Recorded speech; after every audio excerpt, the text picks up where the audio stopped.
Between 2021 and 2023, net migration to the United States averaged 2.4 million people a year, or 0.6% of the overall population. The last time the U.S. experienced a comparable surge in immigration was around 1850, when it received about 190,000 immigrants annually, equal to 0.5% of the population at the time.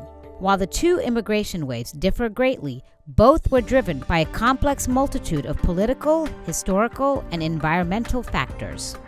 Immigration was fairly low in the early part of the 19th century.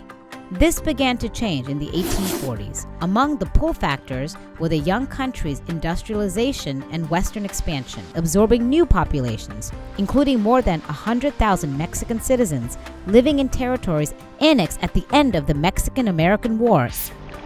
Across the Atlantic, the Irish potato famine caused the Irish to quickly become one of America's largest immigrant groups.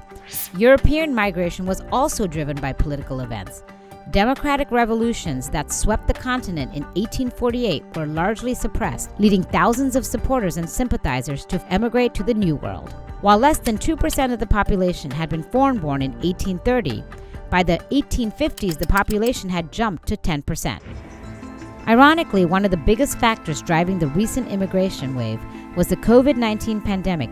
As countries began to reopen their borders and loosen restrictions in 2021, pent-up demand led to a migration surge. Although economic recovery was uneven, unemployment in many developed countries hit record lows, attracting job seekers from poorer ones.